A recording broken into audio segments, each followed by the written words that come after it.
Olá, Pastor Marcos por aqui, trazendo mais um conteúdo bíblico teológico no canal para continuar abençoando e edificando a sua vida espiritual. No vídeo de hoje estaremos estudando a quarta bem-aventurança do Sermão do Monte. Para isso, eu já convido você a estar abrindo a sua Bíblia em Mateus capítulo 5, versículo 6. Mas antes de fazer a leitura, eu gostaria que você curtisse o nosso vídeo, assine o nosso canal também para sempre estar recebendo vídeo novo. Estamos com uma meta para atingir 1000 inscritos até o final desse ano e você pode fazer parte desse projeto se inscrevendo em nosso canal e compartilhando para todos os seus amigos. Dito isso, vamos para a leitura do nosso texto de hoje, Mateus capítulo 5, versículo 6, para a gente estudar e compreender a quarta bem-aventurança do Sermão do Monte. Bem-aventurados os que têm fome e sede de justiça, porque serão fartos. Aqui você já sabe que esta palavra bem-aventurados vem de um termo grego chamado makarios, que significa ditoso, pleno, realizado, satisfeito, mais do que feliz. Esse termo, makarios, era bem usado entre os gregos para descrever a felicidade dos deuses. Bem-aventurados, makarios, fala de uma alegria que brilha através das lágrimas. Descreve uma felicidade que resiste na dor, no luto, na perda, no sofrimento e não pode ser interrompida pelas circunstâncias da vida. As bem-aventuranças são qualidades espirituais que alguém recebe do Espírito Santo de Deus no ato da sua conversão, do seu novo nascimento em Cristo Jesus, da sua regeneração. Portanto, as bem-aventuranças, elas descrevem o perfil de um verdadeiro salvo, daqueles que de fato nasceram de novo, foram regenerados pelo Espírito Santo e agora já ingressaram no reino dos céus. As bem-aventuranças estão aqui também com o propósito de ensinar o caminho para a verdadeira felicidade, pois elas descrevem as características daqueles que de fato são verdadeiramente felizes. Todos estão buscando pela felicidade. Isso está no coração do homem. Os ricos, os pobres, os pequenos, os grandes, todos buscam pela felicidade. A diferença é que muitos estão buscando pela felicidade em lugares errados, por meios errados e no fim acabam se frustrando porque não conseguem encontrar ou alcançar a satisfação plena. E um exemplo disso nós temos quando olhamos para a vida do rei Salomão. Salomão foi um homem que traçou todos os caminhos em busca da felicidade, em busca da satisfação plena. Salomão buscou pela felicidade na riqueza, na fama, em mulheres, e no fim ele conclui dizendo que tudo isso não passava de vaidade, porque o homem só consegue satisfação plena na pessoa bendita de Jesus. E Jesus aqui nesta quarta bem-aventurança, Mateus 5, versículo 6, está dizendo que é possível alguém ser realizado, pleno, satisfeito, tendo fome e sede de justiça. Portanto, Jesus aqui está falando sobre esta satisfação plena, genuína e verdadeira, e ao mesmo tempo ele está mostrando, ensinando qual é o caminho para alcançar esta verdadeira satisfação, esta alegria genuína e verdadeira. E o caminho é tendo fome e sede de justiça. E aqui nesta quarta bem-aventurança, Jesus está usando duas palavras, fome e sede, para descrever o apetite, o anseio, o desejo de um cristão verdadeiro pela justiça de Deus. E quando Jesus usa esses dois termos, fome e sede, ele está falando de duas coisas vitais, fundamentais para a vida do ser humano, a água e a comida. Essas duas coisas são vitais porque o ser humano não consegue viver sem água e pão. Portanto, Jesus está falando aqui de duas coisas fundamentais, vitais para a vida do ser humano. E o sentido original desta palavra fome, que está sendo usada por Jesus aqui, significa buscar com desejo impetuoso. Traz a ideia de alguém que está passando fome, alguém que está faminto, há mais ou menos 20 dias sem encontrar um pedaço de pão para comer. O sentido desta palavra fome não fala de uma fome que você está sentindo pelo fato de ter ficado na rua até 2 da tarde sem almoçar. O sentido desta palavra que Jesus está trazendo aqui é bem mais profundo, é bem mais forte, pois traz a ideia de um mendigo que está passando fome, está faminto, há 20 dias sem comer, e ele tem um desejo impetuoso de buscar um pedaço de pão para saciar a sua fome. Esta segunda palavra que está sendo usada por Jesus aqui, a palavra sede, o sentido desta palavra no original significa sedento, aquele que sente uma dolorosa necessidade de água. O sentido desta palavra não fala de alguém que está há 2 horas sem tomar um copo com água. O sentido desta palavra sedento é bem mais profundo, é bem mais forte, pois traz a ideia de alguém que está sentindo uma dolorosa necessidade de beber água.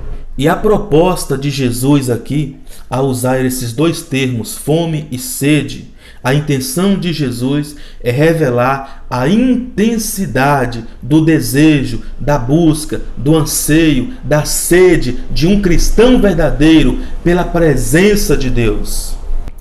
Agora, algo muito importante que precisamos considerar nesse texto, e eu peço perdão se por acaso estiver sendo um pouco redundante, é que os mortos não sentem fome e nem sede. Portanto, a fome e a sede é um sinal, uma evidência de alguém que está vivo. Portanto, uma pessoa morta em seus pecados não pode sentir desejo, anseio e fome pelas coisas de Deus. O apóstolo Paulo diz em Efésios capítulo 2 que a condição de uma pessoa sem Jesus é uma condição de morte espiritual, por causa dos seus delitos e pecados. Portanto, pessoas estando mortas em seus pecados, espiritualmente mortas, não podem sentir desejo, fome, anseio pelas coisas de Deus. Pelo contrário, quando alguém está morto em seus pecados, essa pessoa vai ter fome, desejo, anseio pelas coisas do mundo e não pelas coisas de Deus. E aqui nós aprendemos uma grande verdade que Jesus está nos ensinando. Pois aqui esta bem-aventurança nos revela a grande diferença que existe entre o cristão e o ímpio. O ímpio sente fome, desejo, anseio pelo pecado, pelas coisas do mundo. O cristão sente desejo, fome, anseio pelas coisas de Deus. Esta quarta bem-aventurança está aqui por uma questão de ordem cronológica, porque de fato só terão fome e sede de justiça aqueles que forem pobres de espírito, reconhecendo a sua condição de pecador diante de Deus, e agora, uma vez reconhecendo a sua condição de pecador, esta pessoa agora vai chorar, aquebrantada, arrependida pelos seus pecados, e chorando aquebrantada, arrependida pelos seus pecados, ela agora se torna uma pessoa mansa, pois foi domada, domesticada pela ação do Espírito Santo de Deus. Agora vive sob direção, é guiada pelo conselho da vontade de Deus. Só terão fome e sede de justiça as pessoas que passarem primeiramente por esse processo. Bom, se até aqui nós estamos aprendendo o que de fato significa ter fome e sede, agora precisamos entender o que significa esta justiça de Deus. Esta justiça de Deus faz parte da categoria dos seus atributos comunicáveis. Atributos comunicáveis são aquelas qualidades que existem em Deus e que ele decidiu comunicar, transferir para as suas criaturas, como por exemplo, bondade, misericórdia, amor e justiça. Portanto, esse atributo da justiça, Deus comunicou à sua criação. Portanto, aqueles que forem regenerados pelo Espírito Santo, aqueles que nascerem de novo em Cristo Jesus, vão manifestar esta qualidade espiritual, fazendo aquilo que é certo, porque o sentido, o significado desta palavra justiça significa retidão, fazer o que é certo. E aqueles que foram alcançados por Deus e são cristãos verdadeiros vão agora manifestar a vontade de fazer aquilo que é correto, aquilo que está no centro da vontade de Deus. Agora, algo que precisamos entender nesta quarta bem-aventurança é que esta fome pelas coisas de Deus, esta fome pela justiça, esse desejo impetuoso de buscar fazer aquilo que é certo, é bastante diferente de uma fome hipócrita. E o que seria uma fome hipócrita? Seria o fato de você ter desejo, anseio pelas bênçãos e não pelo dono da bênção. E uma comprovação bíblica que nós temos para ter como base é o texto de João capítulo 6, versículo 27, que diz assim: Trabalhai não pela comida que perece, mas pela que subsiste para a vida eterna, a qual o Filho do Homem vos dará, porque Deus o Pai o confirmou com seu selo. O contexto aqui é bastante conhecido. Jesus havia feito a multiplicação de pães para aquela grande multidão. E a multidão ficou maravilhada com esse milagre feito por Jesus. Agora esta multidão está querendo fazer de Jesus um milagreiro, uma pessoa que resolvesse os seus problemas terrenos, naturais. E isso é justamente uma fome hipócrita. Quando alguém tem fome, desejo pelas bênçãos e não pelo dono da bênção. E Jesus está dizendo aqui: não me busquem pelas coisas terrenas, me busquem pelas coisas espirituais. Jesus está dizendo: não tenham fome das bênçãos da terra, tenham fome das bênçãos do céu. Não tenham fome desse pão que perece, tenham fome do pão vivo que desceu do céu. E talvez um dos exemplos mais conhecidos que nós temos de um homem que deixou de ter fome e sede pelas bênçãos da terra para ter fome e sede das bênçãos do céu foi o exemplo de Zaqueu. Lucas capítulo 19, versículo 1 ao 10. O desejo de Zaqueu, o seu anseio, a sua fome, o seu apetite era de cobrar cada vez mais impostos para ficar cada vez mais rico. Mas quando Zaqueu conheceu Jesus, ele percebeu que estava diante de um tesouro mais precioso, que era a sua salvação.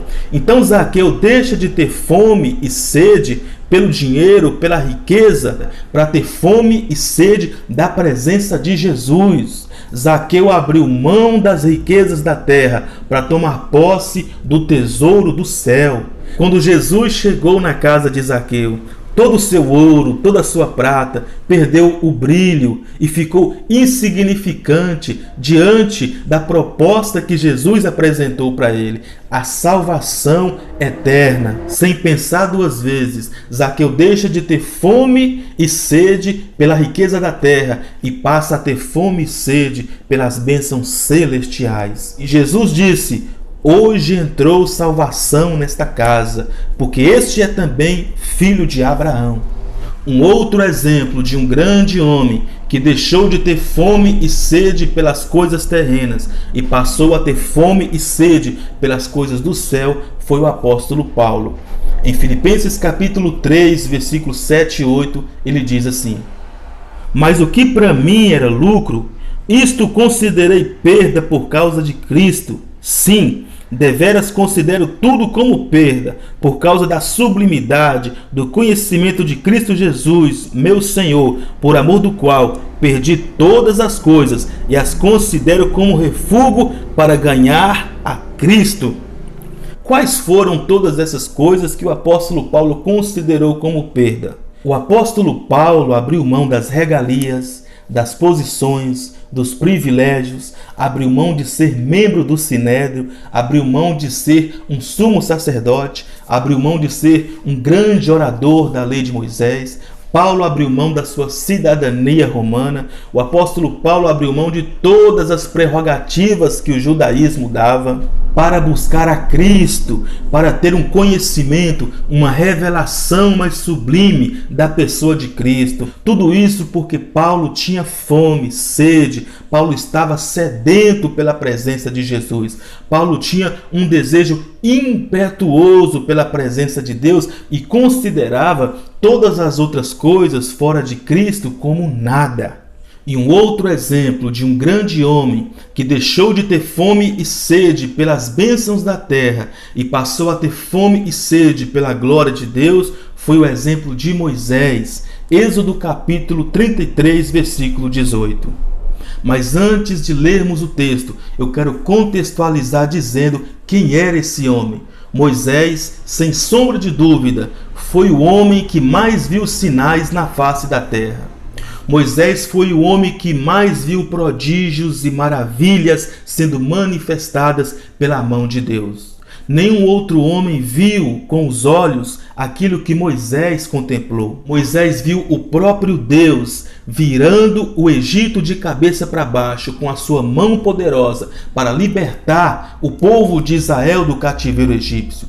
Moisés viu todos os prodígios, todos os sinais que Deus operou no Egito. E nenhum outro homem viu o que Moisés contemplou. Mas quando chegamos em Êxodo capítulo 33, versículo 18, observe o que Moisés está dizendo a Deus, mesmo diante de ter contemplado todas as maravilhas. Então ele disse: rogo-te que me mostres a tua glória. Moisés poderia estar satisfeito, pleno, realizado com tudo o que ele viu Deus operar no Egito.